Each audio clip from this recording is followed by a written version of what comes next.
Amados, lo que prepara nuestro corazón para recibir la palabra de Dios no es la música. Lo que prepara nuestro corazón para recibir la palabra de Dios es la comunión con Él. Porque aunque Dios nos ha dado la música como un instrumento y a Dios le ha placido instruirnos y glorificarse, en medio de que nosotros podamos levantar nuestras voces en un cántico delante del Señor, la música jamás podrá reemplazar.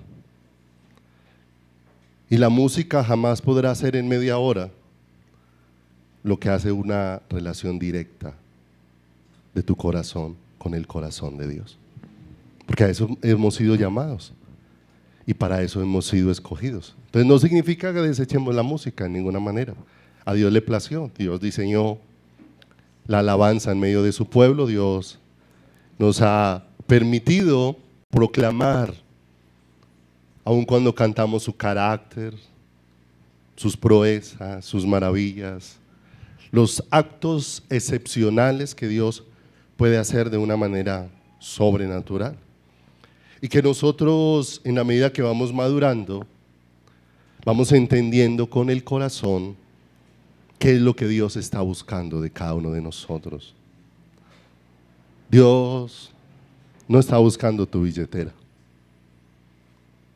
Dios no está buscando tus habilidades. Dios está buscando tu corazón. Y es lo que está buscando. Y cuando el corazón humano es hallado por el corazón de Dios, amados, indefectiblemente, lo que ocurre en el corazón humano es que se quiebra a los pies del Señor. Se quiebra, se derrite ante un amor tan glorioso como el del Señor. Esta semana leía con detenimiento, de pronto algunos han tenido la oportunidad de leer algo que acontece por estos días en una universidad en Estados Unidos, la Universidad de Asbury, que desde el 8 de febrero empezaron su reunión normal que tienen allá en una capilla, y vino el Señor a visitarlos de una manera muy especial y la reunión no ha parado todavía, no se ha detenido. Pero asombroso el mensaje tan contundente, tan extraordinario y tan glorioso, que allí no habían grandes personajes, grandes figuras, predicadores de sobrenombre o de reconocimiento, no había un bullicio instrumental, y que lo que Dios produjo allí no fue una euforia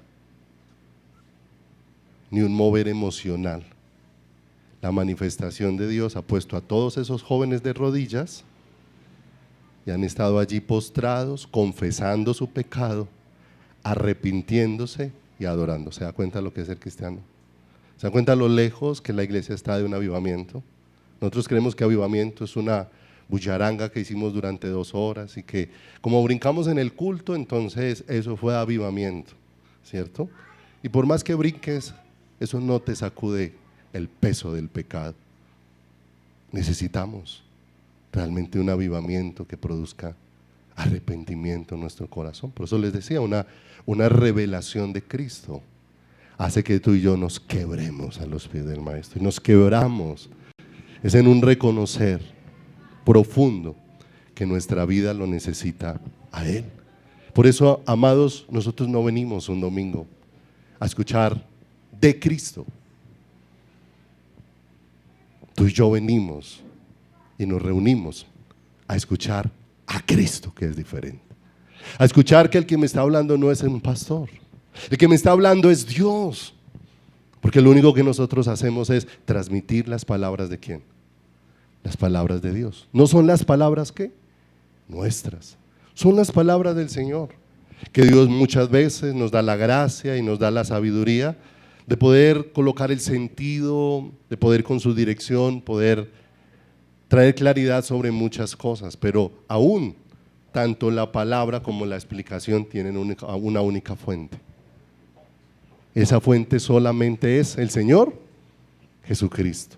La palabra, lo hemos hablado muchas veces, se explica a sí misma y por eso requiere que nosotros la vayamos escudriñando, ¿cierto? Por eso no nos limitemos pensando, a veces nosotros ponemos los límites, porque a veces nos cerramos en no entiendo, y claro, esa es la condición humana, pero tenemos que aferrarnos a lo que Dios ha dicho. Dios ha dicho, te haré entender. Y Señor, yo escudriño la palabra y no es mi capacidad la que me hace ver, es tu gracia y misericordia obrando en mí, la que abren mis ojos para que yo pueda ver lo que no puede ser visto de manera natural, lo que no puede ser visto a primera vista, sino que necesita realmente un toque maravilloso de parte de Dios. No olvidemos, hemos hablado sobre diferenciar entre la paja y el trigo, entre lo que proviene de la palabra y del corazón de Dios y lo que viene del pensamiento, de los deseos y del corazón humano. Y que en la iglesia necesitamos diferenciarlo para aprender a crecer en discernimiento. Entender que Dios nos ha enviado su palabra y con su palabra Dios trae sanidad a nuestros corazones. Su palabra produce consuelo, el consuelo de Dios, porque nos enseña respecto aún a lo que Dios se propone con las circunstancias que nos permite vivir para que yo lo conozca de una manera más profunda. Vimos la necesidad frente a la palabra de desear la leche espiritual como niños para que por ella crezcamos y degustemos la misericordia del Señor, la necesidad que tenemos de experimentar deseo en nuestro corazón por la palabra de Dios, la necesidad que tenemos de experimentar crecimiento en nuestras vidas y la necesidad que nosotros tenemos de probar de la bondad de Dios. No olvide, no hemos sido llamados a probar a Dios, hemos sido llamados a probar de Dios, que es muy diferente. Muchas veces en un milagro ignoramos a Dios y nos alegramos en el milagro. Y muchas veces en aquello en lo que Dios no hizo un milagro y dejó la crisis, muchas veces en eso nos permitió probar de Él, ¿cierto? Alguna vez había un hombre muy rico al que Dios empezó a llamar para que le sirviera. Y Dios fue obrando de tal manera que todas las riquezas de aquel hombre se fueron perdiendo, que todas las riquezas de aquel hombre fueron quedando a un lado, se fue quedando sin dinero y ese hombre tenía tantas riquezas que aún el que hacía los mandados en la casa se le había provisto un carro para que hiciera los mandados y fue perdiendo todo de tal manera que llegó el momento donde Dios lo había dejado solamente, le quedaba el carro que usaba el que hacía los mandados. Y el Señor le habló y le dijo, regalen el carro a él. Y se quedó sin nada. Y uno acostumbrado a ese estilo de vida, y uno acostumbrado a esa forma de vida, uno creería que Dios estaba obrando equivocadamente. Y Dios le cerró tanto el camino a este hombre, que este hombre, dice, su esposa lo presionaba para que saliera entonces a buscar trabajo porque en su casa no había que comer. Y dice que él salía, pero que él no sabía cómo ir a buscar trabajo, si él sabía solamente ser dueño, él jamás había sido empleado. Y dice que él salía y como no sabía ni siquiera cómo buscar trabajo, entonces buscaba un parque y en ese parque oraba y clamaba al Señor. Cuando llegaba a su casa ya aparecía alguien tocando a la puerta y decía, yo estaba en el supermercado y apareció una voz tan fuerte que me dijo que el mismo mercado que estaba haciendo para mi casa se lo hiciera a usted. Y dice que él con lágrimas dentro de su casa se arrodillaba y nunca había derramado su corazón delante de Dios como cuando el mercado le fue enviado con un extraño. sin el esfuerzo suyo. Y él dice, jamás en todos los años de abundancia me había quebrantado viendo el favor de Dios. Dios tuvo que quitarme todo para que viera que todo provenía de su mano. Tuvo que quitarme todo. No estoy diciendo que Dios te vaya a quitar todo, pero sí estamos viendo cosas muy especiales que nos ayudan a meditar sobre todo esto. Tenemos que tener un deseo, necesitamos crecer y necesitamos probar la bondad de ¿quién? La bondad de Dios en nuestro caminar. Y como veníamos viendo la semana pasada, nosotros también necesitamos enseñanza. Y Dios nos ha dado muchos instrumentos para recibir de su enseñanza. Pero en lo que vamos aprendiendo necesitamos entendimiento. Porque si yo no entiendo lo que se me enseña, no va a haber fruto en ¿quién?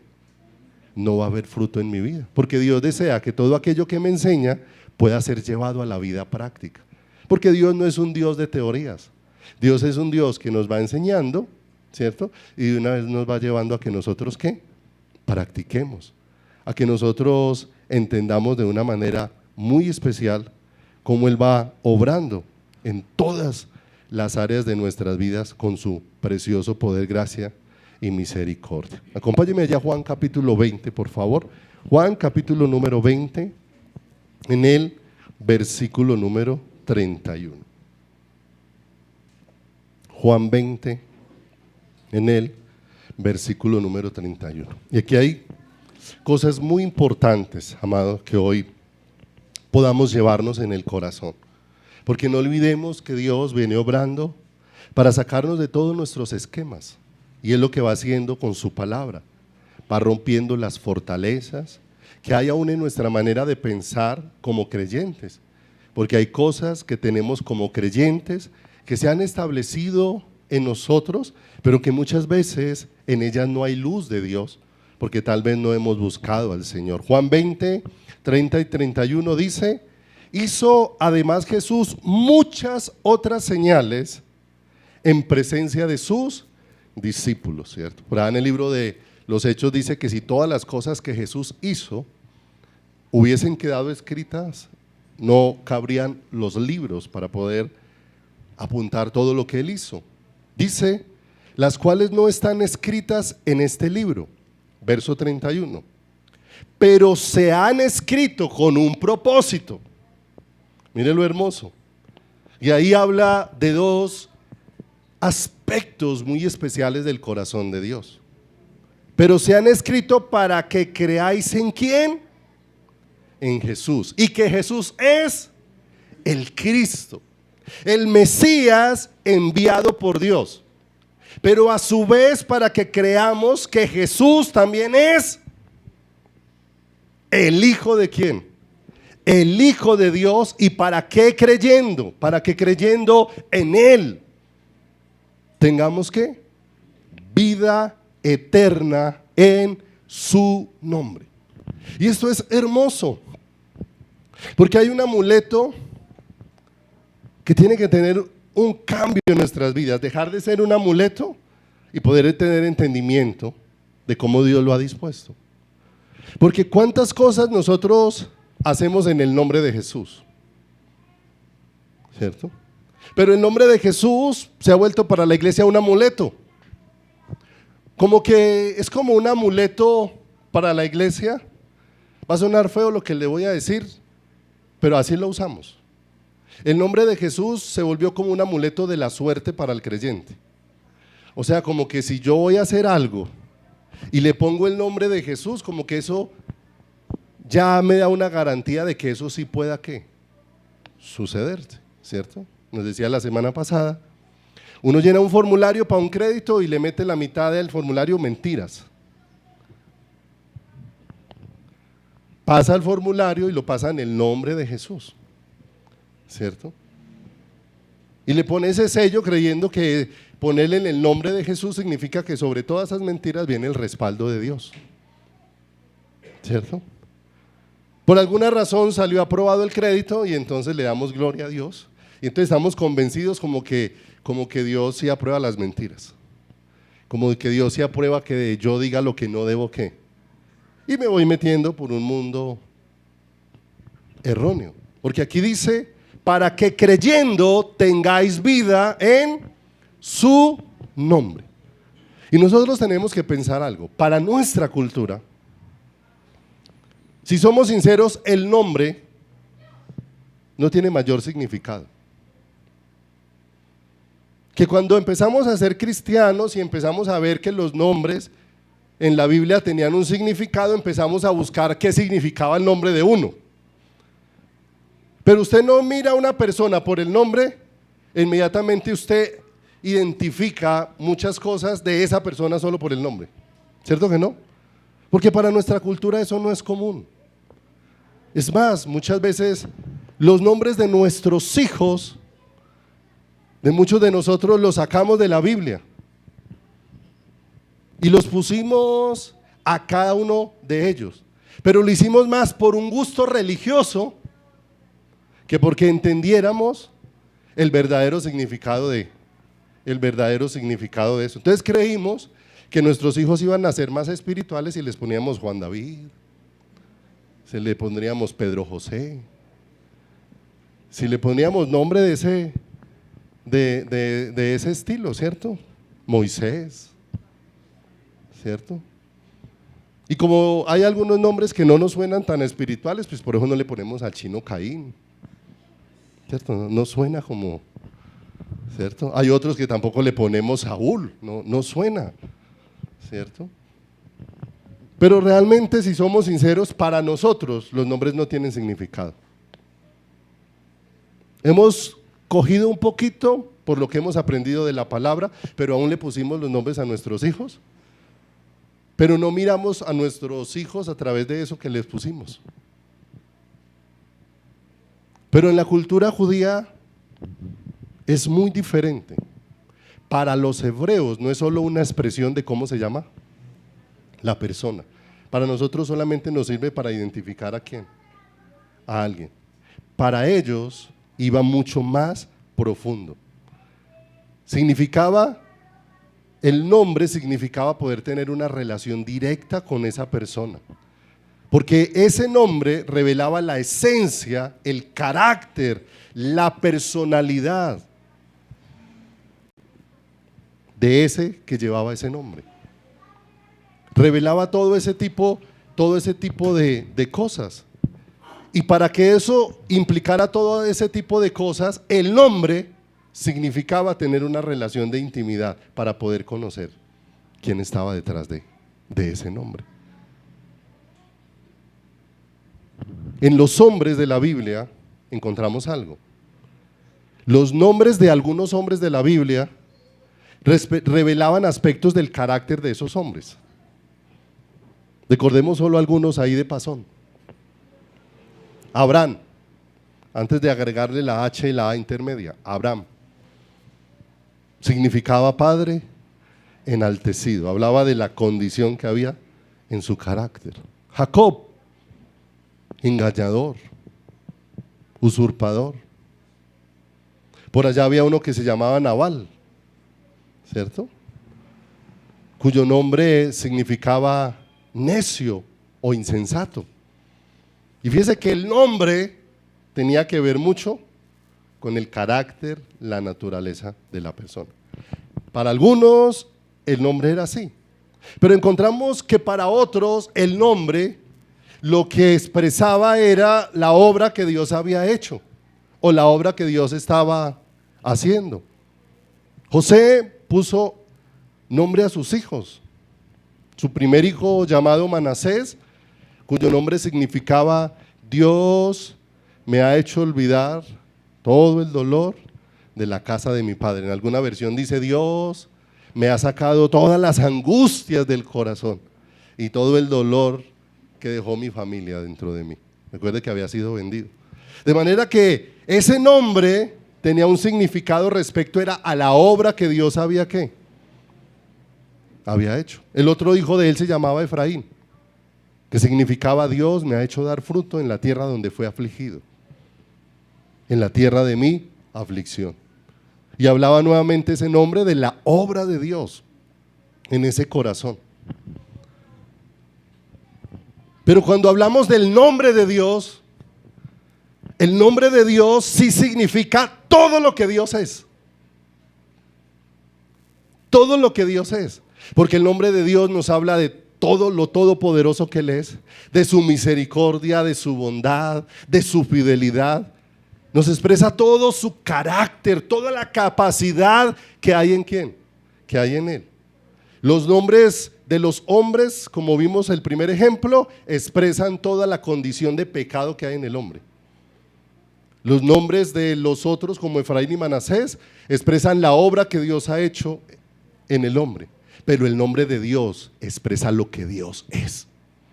¿Quién es Dios? Por eso hay personas que llevan el nombre de Jesús. Hay personas que se llaman Jesús, hombres. El nombre Jesús significa Dios salva. Dios es salvación. En un hombre común y corriente no significa ni que ese hombre es Dios ni que ese hombre salva. O sea que ese nombre no identifica a ese hombre. Simplemente es algo para llamarlo y diferenciarlo entre todos los demás seres humanos. Pero mis amados, cuando hablamos de Jesús, el Hijo de Dios, si estamos hablando de uno que es Dios y de uno que es Salvador, porque Él puso su vida como sacrificio. De manera que cuando estamos hablando del nombre del Señor, de que somos salvos en el nombre del Señor, estamos hablando de todo lo que Él significa, ¿cierto? Y muchas veces, para muchas personas, Dios no significa ni Salvador, ni tampoco Señor. Porque invocar al nombre de Dios como Señor significa estar dispuesto a que sobre mi vida se haga su voluntad. Invocarlo como Salvador significa que reconozco que soy pecador, que reconozco que merezco el juicio de Dios sobre mi vida y que solamente Dios mismo me puede poner en paz con Él. Solamente Dios puede hacer esa obra. De manera que el Señor dice ahí donde estábamos leyendo, que todas las cosas que están escritas se han escrito para que creamos que Jesús es el Cristo, el Mesías, el Salvador, el enviado de Dios, y juntamente con eso también es el Hijo de ¿quién? Es el Hijo de Dios. Y todas las cosas que uno va escudriñando en la palabra nos van llevando a identificar esto. Por ahí en Isaías, la palabra en Isaías 9:6 dice: porque un niño nos es nacido, hijo nos es dado, el principado sobre su hombro, y llamarás su nombre admirable, consejero, Dios fuerte, Padre eterno, príncipe de ¿qué? Y todo lo que significa ese nombre es todo lo que Él es. Todo lo que Él es. También la Escritura dice en Apocalipsis 19:13 que en su venida Jesús estaba con su ropa teñida en sangre y su nombre es el Verbo de Dios, la palabra viva de Dios. También habla otra porción en Apocalipsis donde dice que traía un nombre y el nombre que se podía leer era Rey de Reyes y Señor de Señores. De manera que está muy lejos de ser un amuleto. El nombre de Jesús está muy lejos de ser algo que se le añade a las frases finales o a los propósitos que nosotros tenemos en nuestra vida. Tiene que ver con el carácter, con la naturaleza y con todo lo que es el Señor. Va conmigo allá Juan 11, capítulo número 20, por favor, 11:20. Allá hay una historia muy bonita, a través de la que necesitamos que Dios hable de una manera profunda a nuestro corazón. Una historia que tal vez para muchos pueda llegar a ser familiar, porque termina siendo una historia de las que muchos se ha hablado por lo que rodeó toda esta historia. Vemos que hay una familia a la que el Señor visita en un lugar con frecuencia, en un lugar llamado Betania, y esta familia hay 3 hermanos, Marta, María y Lázaro, ¿cierto? Y ellos se experimentan ser amados por Jesús. Ellos ven que de Jesús se ha manifestado un amor especial hacia quién, hacia ellos. Ellos se han experimentado amados por el Señor. De pronto el Señor por estos días no ha estado visitando su casa, pero aconteció una dificultad. Uno de ellos empezó a enfermar, Lázaro, y empezó a enfermar y la enfermedad se ha agravado con mucha rapidez. Esto ha hecho que ellos le manden a avisar a Jesús que el que ama está enfermo, ¿cierto? ¿Y qué es lo que uno espera de alguien que me dice que me ama y que le avisen que uno está enfermo? Que lo primero que haga, o a lo primero que se ha movido ese que me ama, es a venir a verme inmediatamente. Eso es lo que en nuestra mente nosotros ¿qué? Tenemos. O sea, si me ama, inmediatamente va a venir en mi ayuda, va a venir a una respuesta, ya se le anunció. Pero la palabra de Dios dice que Jesús, escuchando la noticia, a propósito, se quedó más tiempo donde estaba, ¿cierto?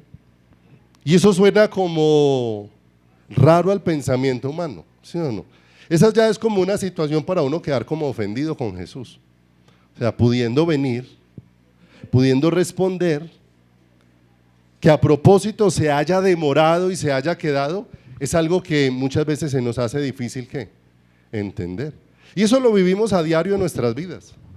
Porque cuántas veces nosotros ponemos situaciones en las manos de Dios y nosotros ya tenemos un tiempo para la respuesta, porque muchas veces nos encasilla más lo que hace el hombre que lo que dispone Dios.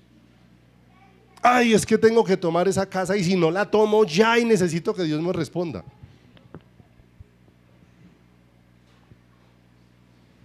Y entonces como que me tocó a mí decidir solo porque Dios no se manifestó, Dios no respondió, Dios no me habló, Dios no me dijo lo que yo ¿qué? Lo que yo esperaba. O en alguna situación de salud, bueno, diversos tipos que nosotros podemos vivir. Pero Dios se quedó a propósito y a propósito de antemano advirtió algo. Esta enfermedad, le dijo a sus discípulos, no es para muerte, sino para la gloria de ¿quién? Para la gloria de Dios. Y eso coloca un punto muy importante. Entonces ubíquese ahí en Juan, en el capítulo número 11, en el versículo número 20. 11, 20. Ya vimos cómo estaría el corazón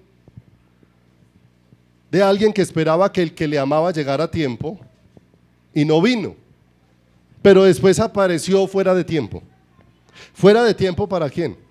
Para nosotros, para nuestro pensamiento. Y dice ahí en el versículo número 20: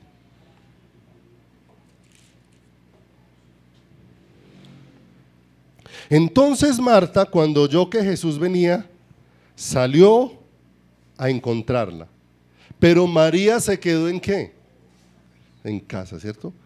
Recuerden, en un escenario anterior, María había estado a los pies ¿de quién? A los pies del maestro. Oyeron que Jesús venía. ¿Y cuál fue la respuesta de María? No quiso salir. ¿Se quedó en qué? ¿Cierto? Puede ser que ella no ha dejado de creer en Jesús. Pero está dolida en su corazón. ¿Cierto? Está dolida en su corazón, se quedó. En cierta manera habíamos visto muchas veces que María era la buena del paseo y Marta la mala, porque en el primer escenario Marta es la que está cansada y turbada y María es la que escogió la buena ¿qué? Parte. Pero ahora se cambiaron los papeles. Ahora María es la que no quiso salir y Marta salió al encuentro ¿de quién? Salió al encuentro de Jesús. Y dice el versículo número 21: y Marta dijo a Jesús: Señor, si hubieras estado aquí, mi hermano no habría ¿qué? Mi hermano no había muerto. Y nosotros empezamos a darnos cuenta que hay cosas que Marta conoce, pero que los escenarios que Dios provoca han sido provocados para llevarnos a conocer de una manera profunda. Porque hay cosas que conocemos y las conocemos de manera superficial y hay otras cosas que conocemos de manera general, pero nos cuesta mucho creer que Dios las puede hacer de manera personal. Porque Marta está expresando, o sea, tú reconozco que tienes el poder de hacer cosas. ¿Cuántas veces en la sala de Marta, María y Lázaro se habría comentado de las cosas que acontecieron afuera? Cómo se habían levantado los paralíticos, cómo se multiplicaron los panes y los peces, o sea, tenían una evidencia de primera ¿qué? De primera mano. De manera que ella le dice, mira, el problema aquí es que si hubieras estado, mi hermano no hubiese ¿qué? No hubiese muerto. De manera que miremos que Marta tiene como un problema para poder entender que Dios no tiene limitaciones para estar presente en todo ¿qué? En todo lugar. Para ella se consideraba que si Jesús físicamente no estaba, entonces la presencia de Dios no podía hacer ¿qué? No podía obrar. Si hubieras estado aquí presente, entonces esto hubiera sido ¿qué? Hubiera sido diferente. A ella le parece que la distancia hace que Dios no pueda ¿qué? Obrar. Diferente con lo que aconteció con el centurión. Porque aquel centurión que vino a pedir la ayuda de Jesús, le dijo, Señor, di la palabra y mi siervo sanará. Porque yo soy un hombre que está bajo autoridad y si le digo a este vaya, él va y hace. Y dice que Jesús admirado dijo, no había visto tanta fe como la que hay ¿en quién? En Israel. Pero es bien particular como muchas veces nosotros con lo que conocemos nos encasillamos para no confiar en el Señor. Aún conociendo versículos bíblicos nos encasillamos para volvernos incrédulos. Porque más adelante vamos a darnos cuenta cómo Marta empieza a decir un poco de cosas que sabe de Jesús, pero ella misma no está creyendo. Mientras que ese centurión, que era romano, que no conocía tal vez toda la Biblia que conocía Marta, sí le estaba diciendo, Señor, si tú eres Dios no necesitas ir físicamente, tú puedes hacer desde aquí, tú puedes obrar, no necesitas estar presente directamente. De manera que para Marta su fe estaba limitada por la distancia. Si no sentía a Jesús cerca, entonces ella sentía que Jesús no podía ¿qué? No podía obrar. Ahora te pregunto, ¿qué limita a Dios? ¿Será que Dios está limitado por el espacio?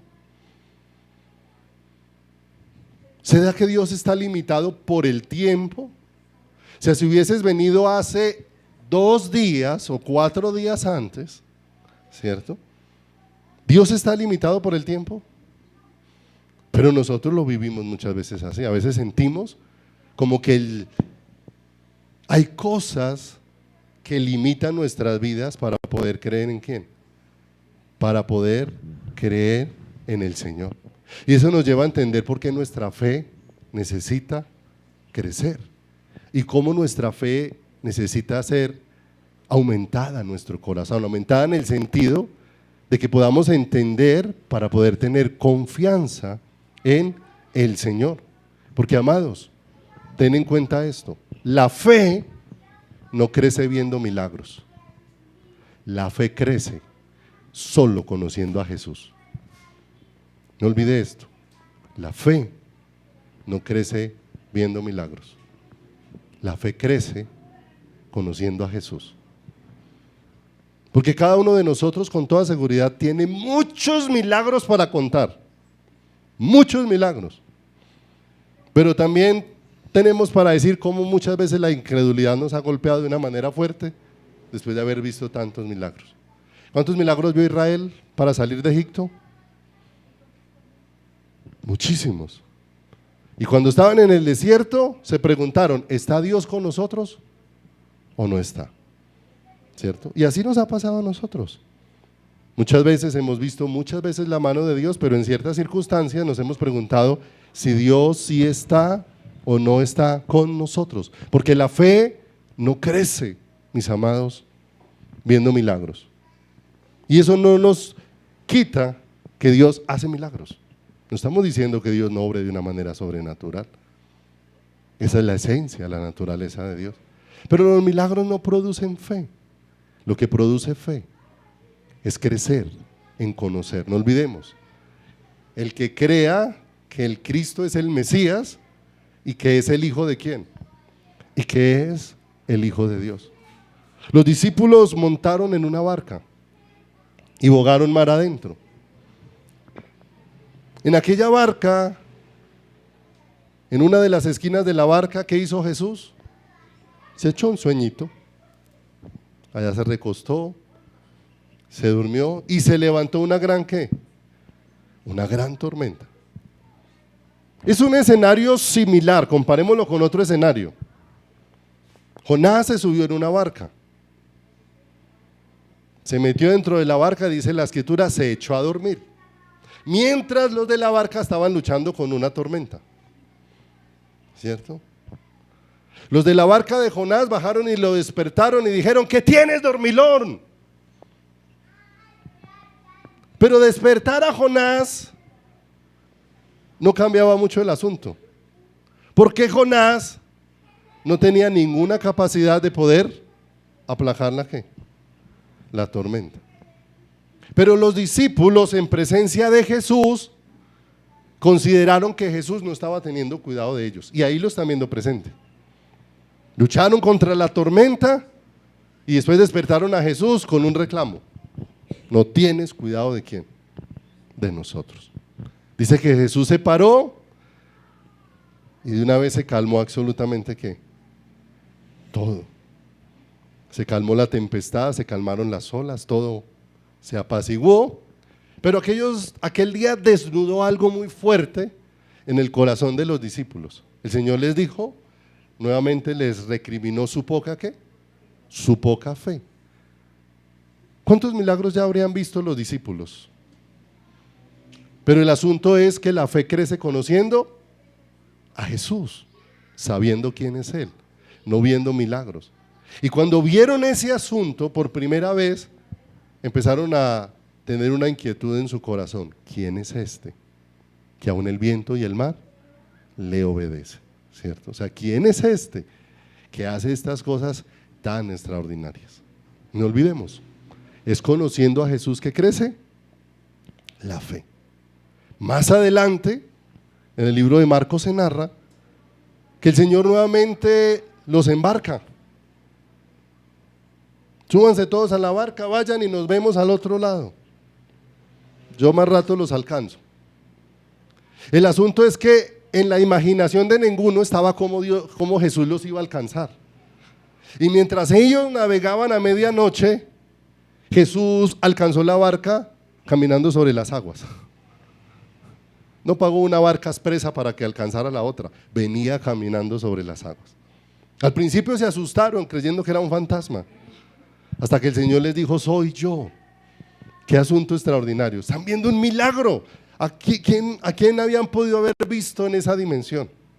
Hoy en día presentan en la televisión gente que camina sobre las aguas, pero gente que camina sobre las aguas porque hay un mundo de cosas tecnológicas y de recursos que utilizan para poder hacer creer que están haciendo algo que en la realidad no está ocurriendo. Pero allí nada, lo que estaba sucediendo era real. Jesús venía caminando sobre ¿qué?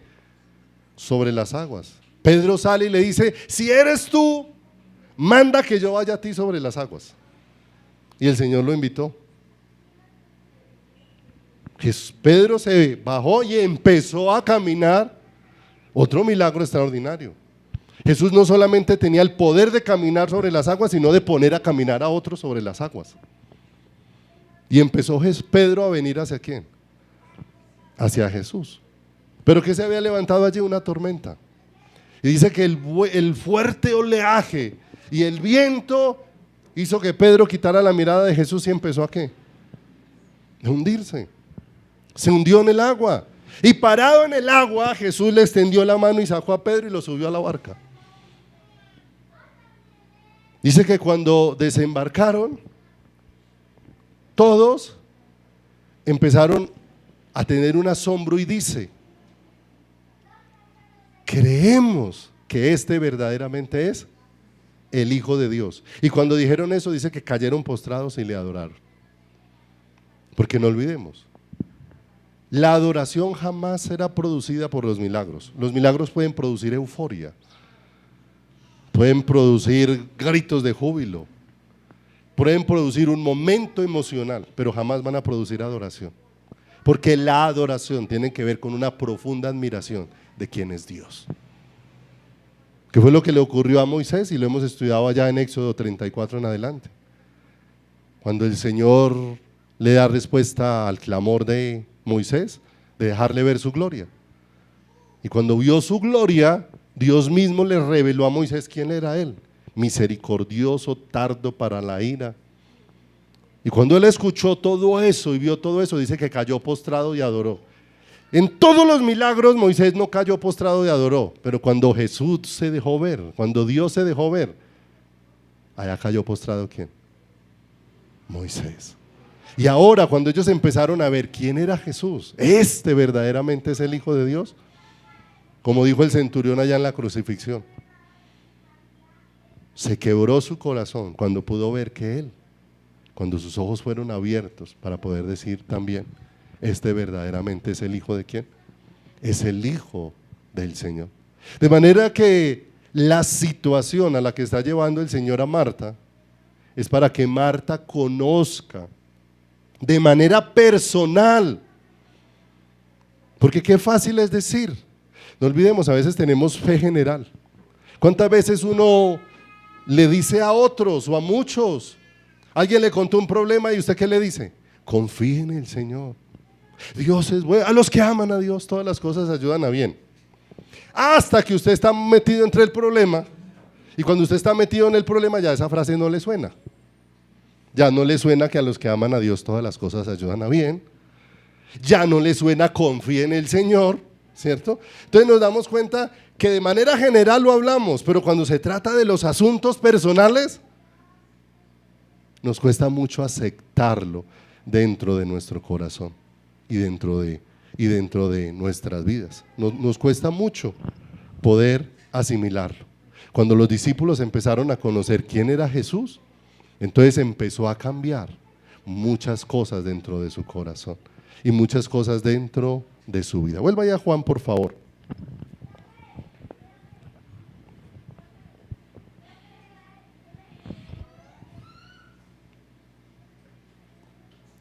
Ahí al 21.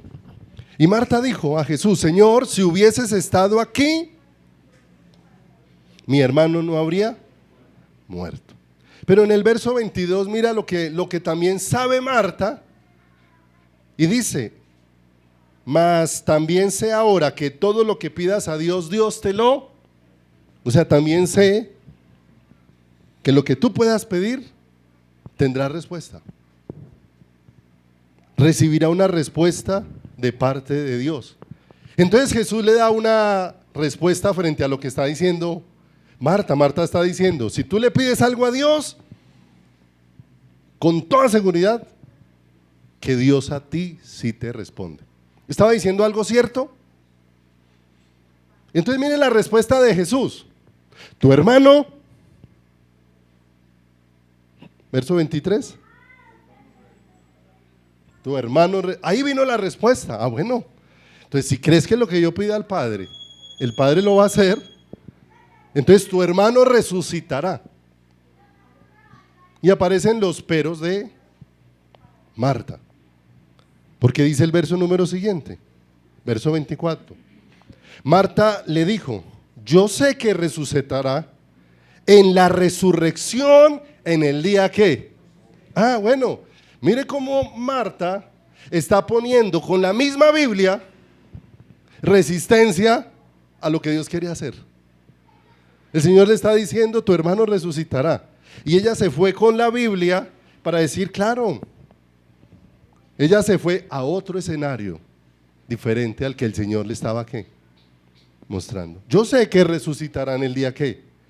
En el día postrero. Y eso significa que habían cosas claras en el corazón de ¿quién? De Marta, creía en la resurrección. Muchos de los israelitas que aún pertenecían al grupo de los saduceos no creían en la resurrección. Y aún muchos que no eran saduceos tampoco creían en la resurrección. Pero aquí hay algo que Marta sí tenía dentro de su corazón, sí creía en la resurrección. Verso 25, viene una respuesta. Mire que el Señor le va a responder no diciendo lo que Él hace, sino diciendo lo que Él es. ¿Se da cuenta lo diferente? Porque muchas veces nosotros no confiamos en el Señor, porque nosotros estamos es con la mirada puesta en la respuesta, no en el Señor. Entonces yo estoy esperando es que suceda algo, y si sucede algo, Dios es Dios. Si no sucede, no es Dios. No, sucede y no sucede por voluntad de Dios. Dios a veces hace que suceda, y el mismo Dios a veces hace que no suceda. Pero eso no le quita ser qué. Pero para nosotros es Dios si sucede. ¿Recuerda la propuesta de Jacob cuando no conocía al Señor?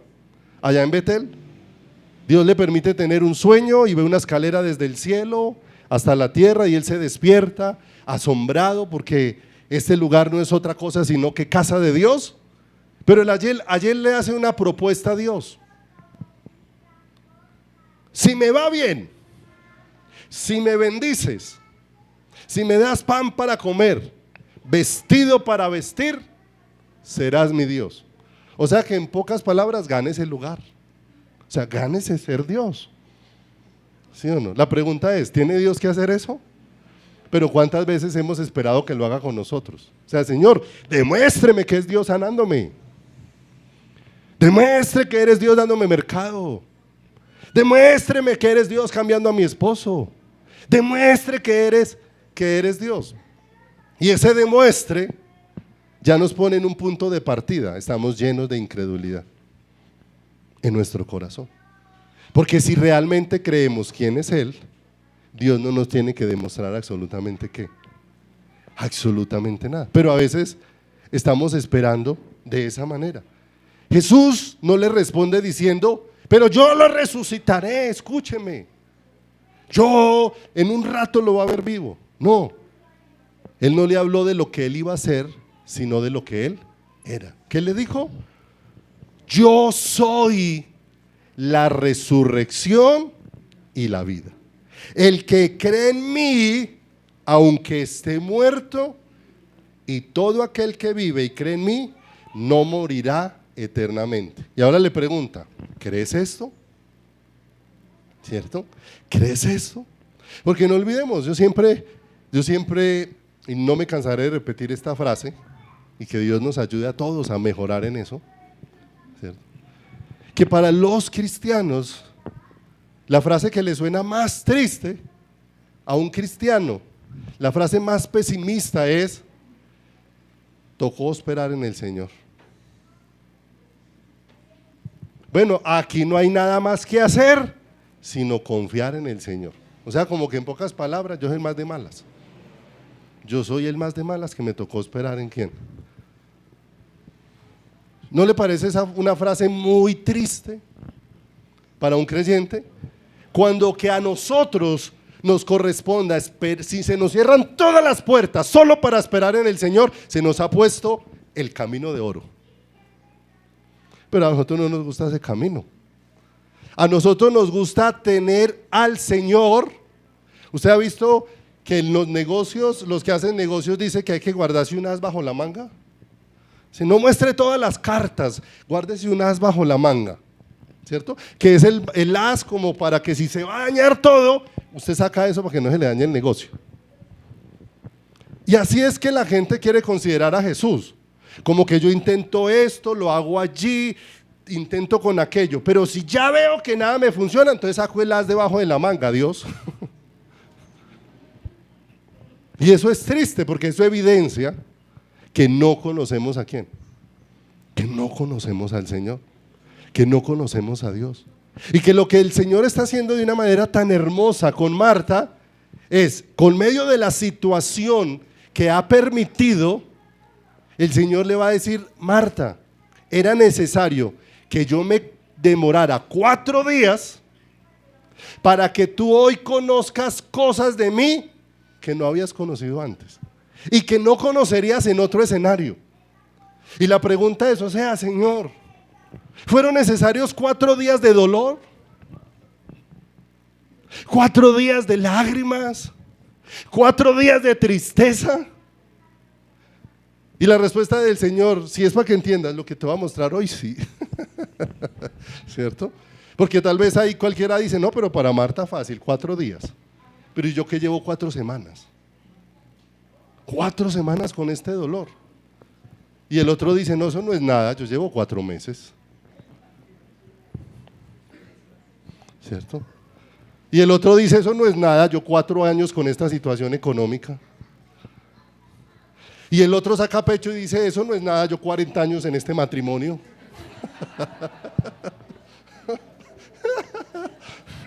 40 años de lágrimas, Señor. 40 años de dolor, 40 de tristeza. ¿Cierto? Porque es el reclamo nuestro. ¿Cierto? Pero cuántas cosas son necesarias para que yo conozca en áreas de mi corazón lo que no conozco de Jesús y que no conocería de otra manera. Porque el corazón de Marta está desconsolado. En pocas palabras, el corazón de Marta dice, sí, tú eres la resurrección y la vida, pero mi hermano se murió, yo estoy que me muero con él. Eso es una incoherencia. Es una incoherencia. Una cosa es que haya dolor, no estamos diciendo que no haya dolor, que no haya tristeza, que no vaya a haber un vacío, pero es que la vida no está en la persona que se fue. Jesús dijo, yo soy la resurrección y la vida. De manera que Jesús empezó a definir aquí un lenguaje que a veces nos ha costado mucho definir a la iglesia. Él empieza a definir un lenguaje, porque el Señor empezó a cambiar todo y a cambiar el significado de todo, pero a ponerlo en el puesto, ¿cierto?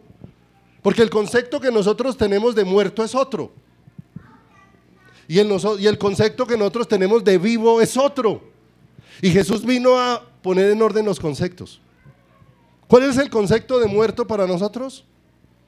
Muerto es el que está ya metido entre un ataúd, que lo metieron allá en un cajón y lo van a llevar al entierro. Para nosotros vivo, el que respira, el que le palpita el corazón, ¿cierto? Y ahora Jesús va a decir, no, hay gente que respira y le palpita el corazón y está muerta. Y eso iba a chocar con el corazón. Porque si Él es la resurrección y la vida, en pocas palabras el Señor está diciendo, el que no esté en mí está muerto, aunque esté vivo. El que no está en mí está muerto, aunque esté vivo. Y el que está en mí, aunque muera, sigue vivo. Sigue con vida. ¿Cierto? Y eso como que le troca a uno los cables. Porque hay una cantidad de antónimos que usted encuentra en la palabra que hay que digerirlos allá, pero junto al corazón de Dios. ¿Cierto? Porque cuando Pablo dice, cuando soy débil, es cuando soy fuerte. Eso suena como raro, ¿sí o no? Porque para uno es todo lo contrario, o sea, pues para estar fuerte debería de estar fuerte. Y nos encontramos con esas palabras contrarias que solamente Dios nos puede ayudar a entender el significado. Para entender que cuando soy consciente de mi fragilidad, es cuando puedo disfrutar de la fortaleza que viene de parte de ¿quién? Entre más fuerte me siento, más ignoro a Dios. Entre más capaz me siento, más ignoro a Dios. Entre más frágil me siento, más necesidad de Dios. Y fíjese que la fragilidad no tiene que ver con el número de recursos, no tiene que ver con la cantidad de posesiones, no tiene que ver con los logros o con los éxitos. Si Dios te los permite, amén. Pero si pones el corazón en eso, te vas a dar cuenta. Y mire que si Dios no alumbra nuestro corazón para mostrarnos quién es Él, Él dijo, yo soy la plenitud. Yo soy la plenitud de aquel que todo lo llena en todo. Entonces un ser humano que no está viendo con claridad a Cristo siente que le falta hacer algo más. Le falta hacer un negocio más, le falta conseguirse un mejor trabajo, le falta tener una mejor propiedad, le falta, bueno, no sé. No está mal que la consiga. Lo que está mal es que no ubiques que después de que la tienes, no tenías casa y la tienes. Y ya con una casa, si te evalúas, dice, venga, ¿yo por qué me siento? Sin casa me sentía vacío y con casa me siento vacío. Entonces, ¿por qué esta casa no me llenó el corazón? Cuando no tenía carro me sentía vacío y con carro siento vacío los bolsillos porque no me alcanza para sostenerlo.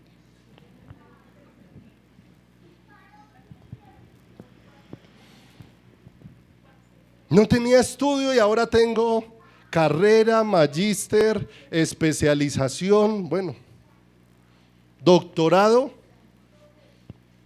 Y ahora después de tener todo esto y de que se me pasó la alegría de haberlos obtenido, venga, siento el mismo vacío como cuando no los tenía. Pero fíjese que sin la dirección de Dios, el hombre no ubica que es que eso no lo llena. Porque si mira todo eso y dice, todo lo que he hecho, y no llena el corazón. Entonces, ¿para qué sigo buscando más por ese mismo camino? Porque el hombre dice, no tenía casa, tengo una y me siento tan vacío. Entonces debe ser que es que necesito dos. Y entonces sigue por ese camino donde el vacío se le va haciendo es más grande dentro del corazón y más grande dentro de la vida, ¿sí o no? Si yo le preguntara a muchos, ¿a cuánto les gusta pasear? Pasear es muy rico. Es una bendición, es un regalo. La semana, hace como 15 días tuve una charla con alguien que fue jefe mío. Me lo encontré y me dijo, el año pasado tuve un año sabático, estuve viajando por Italia, estuve viajando por todo el norte de África. No quiero volver a viajar en mi vida. O sea, viajó un año y llegó que no quiere volver a viajar en su vida. ¿Sí o no? ¿Qué encontró? Que después de un año de haberse dado gusto, eso no le llenó el corazón. Entonces no estamos diciendo que si Dios le permite pasear, no pasee. Lo que le estamos diciendo es, ubique dónde está poniendo su corazón. Porque Jesús le está diciendo con mucha claridad, el mensaje es contundente y claro para Marta: yo soy la resurrección y la vida. Y que aunque alguien esté muerto, vivirá. Vivirá y tendrá vida si me tiene a quién, a mí. Entonces el problema no es que alguien se muera, el problema es que alguien se muera y Cristo no haya venido ¿a dónde? A su corazón. Porque Dios no define la muerte cuando este cuerpo cesa. Dios define la muerte y la vida en un asunto de quién es Él para nuestro corazón. Marta tenía definida la muerte y la vida por lo que le pasó a Lázaro. Ahora el Señor lo está llevando para que ella pueda entender que es una dimensión mucho más profunda. Yo soy la resurrección y la vida. El que cree en mí, aunque esté muerto, viviré, y el que cree en mí no morirá eternamente. ¿Crees esto? Verso 27, le dijo, sí, Señor. Y mire lo que ella dice. Empezamos leyendo que si alguno cree que Jesús es el Cristo y el Hijo de Dios, ¿cierto? No morirá, sino que ese tendrá vida, ¿qué? Eterna. Ahora la respuesta de María, de Marta: sí, Señor, yo he creído que tú eres el Cristo, el Hijo de Dios que has venido al mundo. O sea que tenía conocimiento, pero teniendo conocimiento realmente no tenía claro quién era qué. ¿Quién era Jesús? De manera que Jesús ahora le va a decir, ahora lo que te estoy diciendo en teoría, te lo voy a mostrar en la práctica. ¿Necesitaba el Señor demostrarle a Marta? No, pero el Señor ahí nos estaba dejando una enseñanza a todos y cada uno de nosotros, ¿cierto? Se fueron hacia la tumba, ¿cierto? Y nuevamente Marta, después de haber dicho, yo creo que tú eres el Cristo y yo creo que tú eres el Hijo de Dios, cuando el Señor dijo, corran la piedra, se metió en el medio y dijo: no, Señor, ese muerto ya no hay forma de recuperarlo. Ese muerto ya está que. O sea que en cierta manera habían cosas que ella conocía, pero no creía. No creía. Eres el Hijo de Dios. ¿Qué hay imposible para Dios? Nada. Pero cuando Dios fue a hacer, ella se interpuso en lo que Dios iba a hacer. Hiede. El Señor puede querer hacer un milagro en cualquiera de las situaciones que te narré ahora, de los 4 semanas, de los 4 meses, de los 4 años, de los 40 años. El asunto es que a veces no creemos que Dios pueda intervenir en nuestra vida. Porque nos miramos a nosotros mismos y miramos lo que nosotros podemos hacer. ¿Y usted qué puede hacer frente a un muerto? Excepto taparse la nariz, porque hiede. No más. No más. ¿Cuántos lugares han descubierto gente que se murió porque hace 5 días no los ven, pero de esa casa está saliendo un olor? Y vinieron a mirar y era la descomposición del qué? La descomposición del muerto. Pero Dios es el que llama las cosas que no son como si fuesen. Y el Señor mandó correr la piedra. Y para lo que crea, nosotros pudiéramos durar años orando encima de un muerto y tal vez nos pudriríamos con él. Sería lo que aconteciera. Pero a Jesús le bastó solo una frase. Lázaro, ven fuera.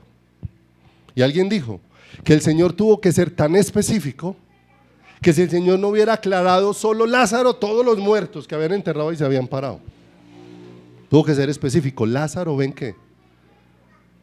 Y ahí la pudieron ver con sus ojos parado afuera para el Señor decirle: mira, Marta, te estoy evidenciando lo que no querías creer en tu corazón. Pero también con eso nos estaba recordando las palabras que el Señor le dijo a Tomás. Cuando Tomás dijo: si no meto el dedo, si no veo el muerto resucitado, no creo. ¿Y qué le dijo el Señor a Tomás? Bienaventurados los que sin ver creyeron. Y le jaló las orejas a Tomás y le dijo: no seas incrédulo, sino ¿qué? Sino creyente. Porque a veces se nos olvida que la muerte en el ser humano es la separación con la que el ser humano quedó de Dios. Cuando Adán pecó en el huerto de ¿qué? Del Edén. Quedó separado de Dios. Y el Señor vino a quitar esa cima que hacía imposible que el hombre pudiera regresar ¿a dónde? A los pies del Señor. Si Samu está por ahí. Un pastor llamado Miguel Núñez narró esta historia que le voy a contar a continuación. Muy especial. Porque la historia que él narró decía: un padre de familia llevó a su hijo muy enfermo al médico. Y el médico le diagnosticó una enfermedad tan grave que este hijo de él no podía ser picado por una abeja. Si una abeja le picaba, la condición de salud del jovencito era tan crítica que iba a fallecer. O sea, no aguantaba ni siquiera la picadura de ¿qué? De una oveja, de una abeja. Abejita, abeja. Las únicas ovejas que pican son las de la iglesia. Una abeja. Que iba un día este padre con su hijo en el vehículo, cuando de pronto apareció una abeja dentro del carro. ¿Sí o no? Y decía: entre más nerviosos estaban ellos,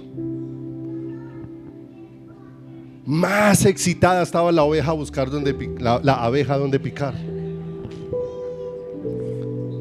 ¿Dónde picar? El niño entró en pánico. Sabía que si esa abeja le picaba, moriría. El papá por todos los medios empezó a tratar de buscar la abeja, hasta que tiró la mano y la cogió en su mano. Y mientras la tenía en su mano, la abeja cogió su aguijón y lo clavó en la mano de su papá. El papá sintió el aguijonazo, sintió el pringonazo de la. Después de un rato abrió la mano y ahí estaba todavía la abejita moviéndose, pero ya había dejado el aguijón ahí pegado y se le veía ahí pegado de la. Entonces el padre miró al hijo con una sonrisa y le dijo: ya puedes estar tranquilo, ya la abeja soltó su aguijón, ya no te puede hacer nada. Y eso fue lo que el Padre hizo en la cruz del Calvario. La muerte estaba destinada para nosotros, pero allá en la cruz del Calvario el Señor tomó la muerte en su mano y allí vino el aguijón de la muerte, ¿cierto?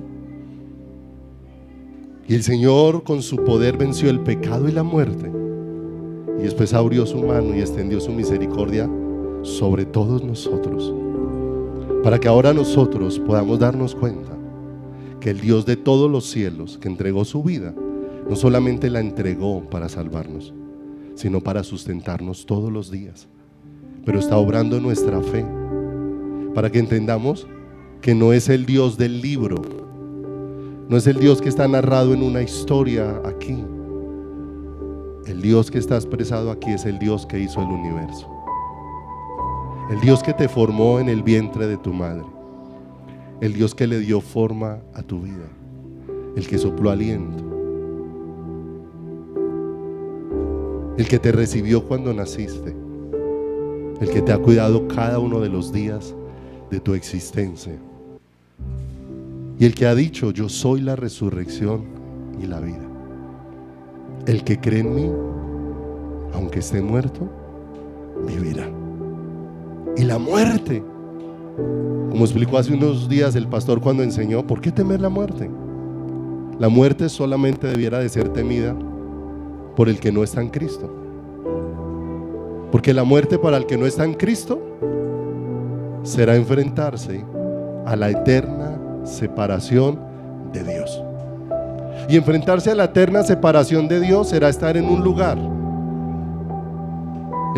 donde no va a gozar de la fidelidad de Dios, en un lugar donde la palabra de Dios dice que Él es nuestra paz. Allá no va a haber paz de Dios, allá no va a haber la bondad de ¿quién?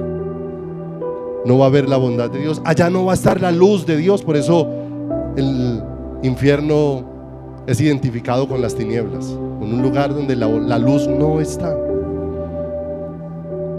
Pero para el que está en Cristo, el día que Dios decide nuestra partida es el momento más glorioso, porque es donde vamos a ver a plenitud la luz que alumbra nuestras vidas, la luz que alumbra nuestros corazones y nuestro caminar. De manera que creer en Él como el Mesías y como el Hijo de Dios hace parte de lo que significa su nombre. No es simplemente repetir frases, sino poder entender cómo Dios está obrando a través de muchas circunstancias. Esta muerte es para la gloria de ¿quién? Cuando estamos en las manos de Dios, todo está orquestado para la gloria de ¿quién? Y alguien decía: Señor, yo estoy enfermo, pero si el sanarme no es para la gloria tuya, yo prefiero seguir enfermo. Y no es alguien que se está acomodando a la enfermedad, sino alguien que está entendiendo que tú y yo fuimos creados para la gloria de nuestro Salvador. Yo soy la resurrección y la vida. El que cree en mí, aunque esté muerto, vivirá. Y si creemos a Dios, como se ha expresado en su palabra, le estamos creyendo a Él, porque cielo y tierra pasarán, mas sus palabras no pasará. ¿Qué le dijo Jesús a Marta? ¿Crees esto? ¿Crees esto? Y eso significa que Dios quiere ir afirmando nuestra fe. Estaba afirmando la fe de Marta y está afirmando la fe de todos y cada uno de nosotros. Amén. Vamos a darle gracias a Dios.